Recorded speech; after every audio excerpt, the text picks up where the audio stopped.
free. Stole that from my boy Russ Johns, if he's out there. What up? All right.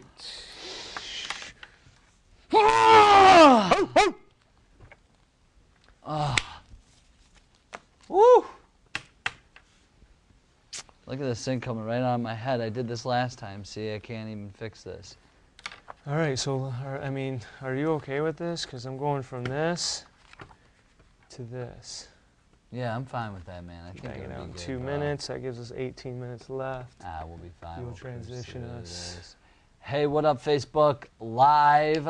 We're talking about leadership today, so I hope you guys are in for a treat, and hopefully you're feeling motivated. the Cleveland Browns are here. The newest linebacker. Brownies, baby, brownies. Oh man. All right. We're gonna be recording, just so you guys know. Okay, if you want to stop in the show, you could say what up to the viewers. That's hilarious. I didn't know anyone was here. I was here grunting and shit. Sorry, I was barking or getting pumped up, you know. All right. How you feeling? Feeling good? I didn't have any pre-workout. I miss it. Oh my God. All right. All right. And 5, 4, 3, 2, 1. Welcome, everybody. You're listening to the Unstoppable Pursuit podcast, where we're pushing the limits on business, life, and health. I'm Brian Benson, and I have this beautiful hunk of man meat next to me, my co-host, Michael Stull. Look at those muscles. Jesus. He works out on the weekends, the only guy I know. And today, we're talking about leadership. All right, Mike, we're going to start with Mike's book, Dominate Your Day. Check it out on his website, michaelstull.com, and he's going to read a couple passages from it to get this thing kicked off. All right, and I quote, "The interesting thing about stepping out into a position of leadership and expertise is that you are voluntarily putting yourself in a position to be criticized and overanalyzed. Some of our greatest leaders and innovators have taken on positions knowing that not everyone is going to like them. To them, completely winning everyone over is not their goal. Their goal is to blaze a path not yet taken that helps the greater good. Their goal is to implement change for the better and do something different to help others, whether it's a product or service. To get so caught up and concerned with the opinion of everyone in existence would be a waste of time. You cannot please everyone, and not everyone is going to like you. You don't have to like everyone either. When you dare to be different, you dare to open yourself up to so many things. It can include some negativity, but since you know your mission, your goal, and who you are, the negativity bounces right off. You are too busy changing lives. You are too busy chasing your dream and actually living. So I ask you to think about something. Someone has to be the leader. Someone has to open the door first, and someone has to walk through it before everyone else.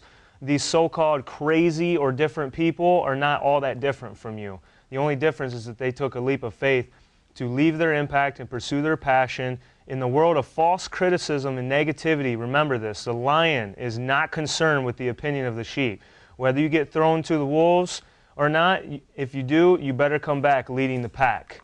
Leadership is not simply about finding the best talent. It's about bringing out the absolute best in everyone you cross paths with. It's about having a presence that when people are around you, they get all fired up to go and leave their impact. They look at life much differently after being around you. If you see someone standing next to me or Brian, it's probably because they are better at us than something.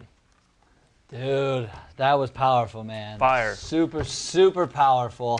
And I just want to start out by saying, you know, leadership, I'm just going to take this from John Maxwell because he is the #1 leadership guru in the world. He's written over 70 books from it. But he says leadership is influence, nothing less and nothing more. The ability to make people move. I mean, that is definitely what I think leadership is. I think Mike agrees. It's the way that you can get people, and everything that Mike said in his book, get people moving, motivated, and getting them around you to get them fired up. I mean, that is what a leader does, and it's all influence. So, you know, let's talk more of, you know, what leadership is. What is it, Mike? Well, I mean, to me, my definition of leadership is bringing out the best in people around you, not the mess in them. I mean, you could, like, the thing that I thought of when you gave that quote from John Maxwell is literally, you know, you can't be a leader just because you know everything and you're a master of your craft. Like, if you honestly can't find a way to use that to impact the greater good, then you're not going to be that effective at leadership. So you're going to have no influence. It goes back to exactly what you said. So, you know, I think that leadership is the ability to inspire and motivate and bring out the best in all the people around you.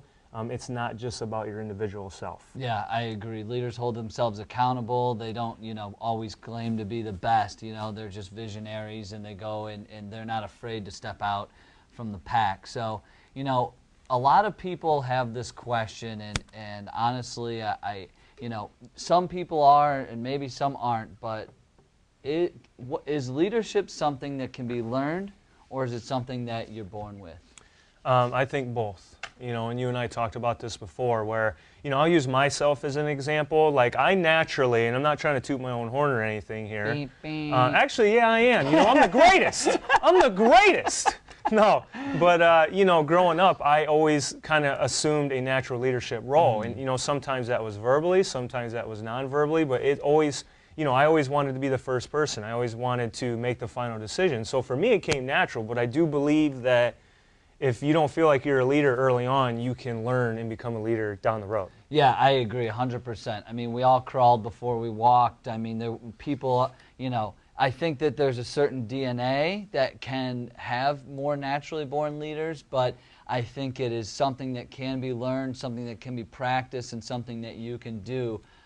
Things that you can do on a daily basis to help your influence with people. Maybe it's not as big of an influence as some of the major leaders that we've seen out there, but if you're influencing people, creating movements, I think that that's just an amazing thing, and then you're a leader. Yeah.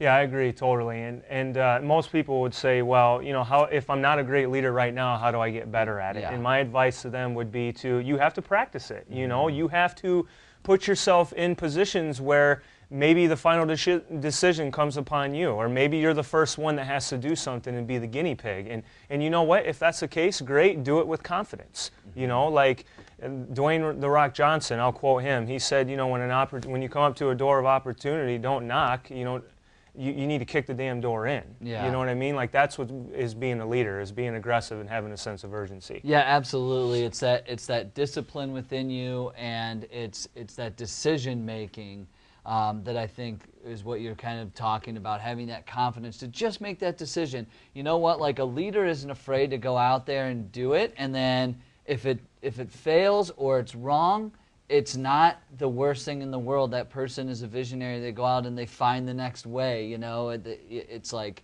you know, find your way through a maze half the time. So if he goes out, hits a wall, chances are he'll be able to come back and say, my bad, let's keep moving forward though, you know. And I think that doing it with confidence and making decisions and having that self-discipline is you know, so important. One thing I would add to that, as you were talking, the quote came to my head that the master has failed more times than the beginner amateur has even attempted. You know, so as a leader, that you could expect to, quote unquote, fail, even though we don't believe that there's such thing as failure, either winning or learning. You know, so that's what you need to keep in mind, is that you are going to fail, aka learn, many times before you're able to take that next step.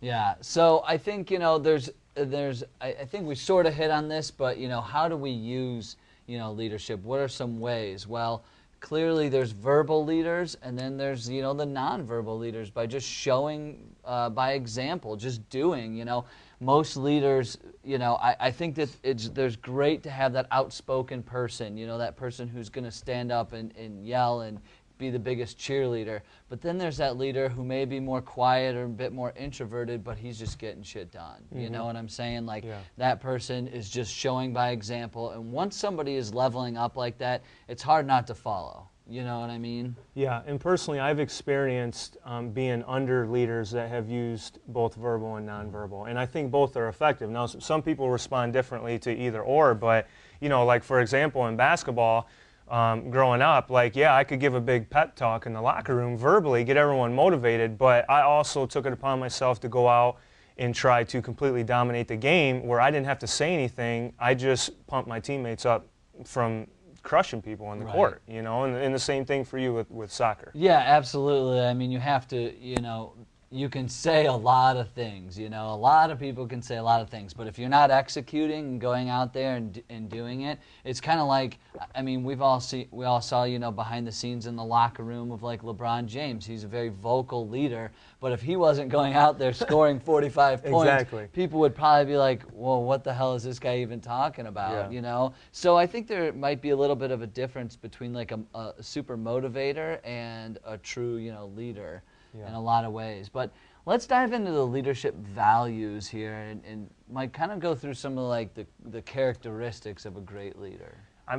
For me, I honestly think that the top two characteristics of a good leader would be communication and trust. I think with the communication, obviously you need to be able to communicate, like we said, verbally or non-verbally, to get your point across and to start that movement forward. And if you know that you don't have any trust, well, that movement's going nowhere. You know, like you need to have their trust. They need to believe in you. They need to feel comfortable with the decisions that you're making so that you can push that movement forward. Those are my top two. Yeah, no, I mean, if you don't trust that person, then you're not believing in their vision, and you're not going to follow that person. But I think that, you know, I really like the vision casting part of it. I think a leader is able to see past some things, you know, like we talked about. You may hit a wall, or, you know, the master will run into an obstacle, but for some reason a lot of leaders are just able to, you know, almost see right through that and understand like what's on the other side. They always just kind of know. They're always forward thinking. So that's big for me, especially you know, in the leadership role. And then the decision makers, you know, but we talked about that. I mean, you just got to make decisions. You know, the leader isn't somebody who's just going to sit on the sidelines and watch. I mean, he's going to make a decision. He or she is going to make a decision no matter what. Right. Yeah, I think being an effective leader, you need to know your self-worth. Like you need to, you need to know your own value. You need to stop giving people discounts and pussyfooting around. You just need to get shit done, basically, you know, and make those decisions, be confident, communicate to your team around you, and just, you know, break through those plateaus. Yeah, and next to that, we also had self-awareness, which I think most leaders or people in power have a self-awareness to them. Well, some may not think so, but I truly believe that they know, you know, what they're talking about, what they're saying, how they're going about it. They just see themselves in their, and I said it before, but I just think great leaders are able to admit when they've made mistakes and then continue moving forward. Like that's self-awareness, that's understanding that. So let's dive into the impact of leadership and kind of what's so impactful about being a leader. Why should people strive to even be leaders, you know? Yeah, we talked about this actually off air before we started this particular podcast, but like literally without leadership, you really don't have anything. You have a bunch of, you know, sheep running around like chickens with their head cut off. And, you know, there's no sense of direction or anything like that. So I think that there absolutely has to be a leader so that there is a vision, there is a particular goal, and there's like a plan of attack to actually get that movement started and get to where you want to be. Yeah, and just something that comes to mind as you were talking about that is great leaders create great leaders. And that comes with empowerment. Leaders go out there and they empower. I mean, I guess the biggest example of this would be like Jesus Christ. You know what I'm saying? Like how he had the disciples but empowered them to kind of take, you know, I mean, hey, look, I'm not pushing religion. You know, that's not what I'm here talking. Like, I'm just giving an example here, so let's not get crazy. And he only had 12 followers. Yeah, so. Right. And he only, well, and his role was pretty substantial. Yeah, I would say so. I think, you know, Jesus Christ built the biggest business in the world. I mean, look, it's still going. So it's the longest, you know, business. But what he did was empower them to go out and get more followers and more. And I think that giving them those, you know, saying, hey, here's the keys, here's the leadership, that's what's so important, because otherwise it does become like the sheep just following, you know, it's the Ralph Steyer said this really great and wrote this book called Flight of the Buffalo on empowerment. And, you know, if the lead buffalo is doing something, when, you know, he's walking around, all the buffalo are following him around, but if he falls over dead, they're not going to know what to do. So if they don't empower and create other leaders behind you, then I think it's going to be really tough. Yeah. You know, one thing that came to mind, and we're kind of backtracking a little bit here, but when you were talking about the self-awareness, I think that most great leaders do know their strengths and weaknesses. Yes. And with those weaknesses, they're able to delegate things correctly, which again is going back to, you know, making sure that your staff and the people around you are taken care of. Again, I can't say that quote enough, bringing out the best in you, not the mess in you. You know, like, being a good leader is not just about me. Let's say I was a Fortune 500 CEO, and let's say I had 1,500 employees, and I'm crushing it personally, but I mean, what am I doing for my employees? They're the driving force behind the business. So I have to be an effective leader to them so that we can all collect a paycheck. Yeah. I mean, on the most fundamental level. Yeah, oh yeah, I mean, the leader is after the mission, not really himself. I think the person who is just trying to have self-gratification won't go very far. But if the leader that has the mission in mind and be able to empower the employees and get the people to move forward, even if he's not there, now that's a movement. Now that's made an impact, you know. And I think that's a huge part of leadership. So.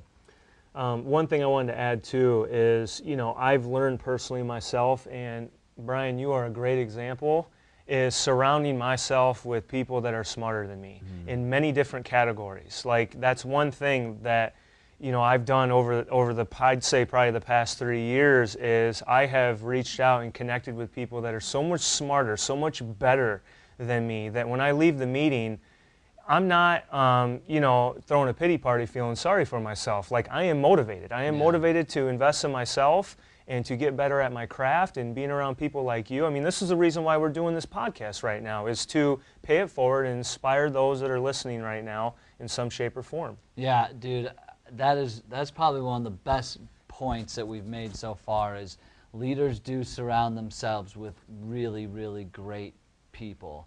You know, like, we don't become better. Like, you wouldn't have become who you were in basketball if you continued to play against the worst players. It's why LeBron James brings on D. Wade or joined, you know, the Heat. It's why he brought on Kevin Love, who's right here.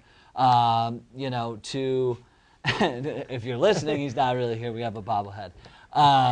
But yeah, I mean, that's why he surrounded himself with people that you know, Kevin Love's a great shooter. LeBron's not the best shooter, but he brought that to his team, and he understands that. If you're going to make a true impact, you have to surround yourself with the best of the best. You've got to build an A-team constantly, and that's what leaders do. Yep, and it's earned. It's not given. I have that written down on my notes right here. Like, literally, like, you know, people are not going to give you that leadership role. You are going to have to earn it by putting in the time, putting in the work, earning the trust of people around you. Like, going into college, my freshman year, we had 26 guys come in my freshman year at Heidelberg. And for those that don't know, Brian and I went to college together, didn't even know each other, probably passed each other on the sidewalk. But us basketball guys, we didn't talk to those soccer dudes. You know what I'm saying? We were better than them. But anyways, our coach had us do a foxhole thing where everyone on the team, probably 30 or 40 of us, had to vote on if you were in war and you needed, you know, 3 other people in the hole with you, 1 person on each side of you and 1 to your back in battle, who would it be? And, you know, I was actually chosen as a freshman unanimously to be in that hole. But I earned that shit, you know, like, because I was going up to Heidelberg and I was playing with the guys in the summer before school even started. I was there at every little practice, you know, for the local guys. And I earned that up until that point in time, not by sitting there talking, but by actually playing and doing well, you know, and keeping my authenticity, which we talked about before. Yeah, no, definitely. I mean, leaders need, they consistently roll up their sleeves and have to do the dirty work to prove that they're worthy enough to be in that position, to be able to move people. Because if you're not doing that, then you can't just say, I'm a leader, here I am, like, follow me. That's just not going to work. Right. Not until you're proving yourself, you know, through all those things that you just talked about. So that's great, man. So, you want to dive into the challenge for people, and we'll tell them what to do? Or? Yeah. Well, one last thing I wanted to say, and we'll wrap it up here Yeah. with our challenge and our usual health tip is that, I think the take-home message for this is, if you're a leader right now, you can get better. Mm-hmm. You can get way better. If you're not a leader right now, you can become a leader. Yeah. It'll take some time, but have that confidence. Know your self-worth, know your value, believe in yourself, and go after what it is you want. So, don't feel like you're never going to become a leader, because this is not true. Yeah, I agree, and it does, and we talked about this in the last episode and previous episodes, but the episode, you have to lead yourself first before you can lead anybody else. You have to lead yourself, because if you aren't doing all the things correctly to you, then it's going to be really tough for you to get out there and impact other people. Practice what you preach. Yes. I mean, Boom. Come on. That is an old time saying. People say that. That is real. I mean, you have to practice what you preach. If you're not, then you're not a leader. Then you're not going to be. And even if your leadership is going, it's not going to go far unless you continuously work on your craft and push yourself. That is exactly what we're talking about. Yeah. I mean, it's huge. So the challenge for this next week before the next episode comes out is the next opportunity to make a decision, right or wrong. Just take charge and do something. Stand up for yourself and do what you feel you need to do. I mean, just make a decision, take leadership, and run with it. And at the end of the day, like, even if it doesn't go where you want it to go, keep that vision, keep that mission, and keep pushing forward. That's all you need to do, but make a decision. So. Yeah, and the example I would give to that is, let's say you're in your work setting and your boss, maybe asks for some people to head a project or, volunteer for something. Like, be the first person, Right. and like be the captain, and put yourself in a vulnerable position and say, you know what? I'll spearhead this. Right. You know what I mean? And just, it's going to be uncomfortable, but get comfortable with being uncomfortable if you want to be a leader and have self-growth. 100%, So we'll wrap this up with the health tip. This week I want to talk about gluten. If you do not know about gluten, I think you've been living under a rock for probably the past 5 or 6 years. But the biggest misconception with gluten is that people say, well, I don't have celiac disease. And I shake their hand, I say, well, congratulations, because that's only about 2% of the population that actually has celiac disease. And what the research is showing is that gluten is not confined to just the gut. Gluten impacts your entire body, because gluten tends to be pro-inflammatory to the body. Okay, so the studies show that when you ingest gluten over long periods of time, that it can cause free radicals in your brain. It can cause improper digestion issues all the way down the line. I mean, the research is very blatant that people that are heavy gluten they have heavy gluten consumption in their diets have about a 30 to 40% chance of getting Alzheimer's. Really? Okay, so that's what I tell people, is that regardless if you're sensitive to it or not, even if you went and got a blood test done, in your blood work, I avoid gluten because it's pro-inflammatory, period, no matter if you're sensitive to it or not. Yeah. So it's not a fad, it's not a trend, it's here to stay. Do your own research, be your own guinea pig, but my advice is to try to eliminate gluten, go gluten-free, which it's not very hard. Mm-hmm. It's very easy to do so, and your body will thank you for it. Wow, I mean, talk about surrounding yourself with people who are smarter than you. That's why I brought this guy on. I mean, seriously. It was just, I didn't know that, some of that stuff, and I think that's really important, because we got it. If we're not, healthy throughout, we're never gonna. Well, you can't be a leader if you're unhealthy. You know what I mean? Brian, you would already know this if you read my book. Okay, so do your homework. That part is daily devotional. I haven't hit June yet, or whatever. Hey, ladies and gentlemen, we are so grateful. Thank you for joining us, and we'll see you on the next episode. See ya. That was good, man. Thanks for calling me out, brother. That was good, bro. That was good, man. I feel like we had less preparation.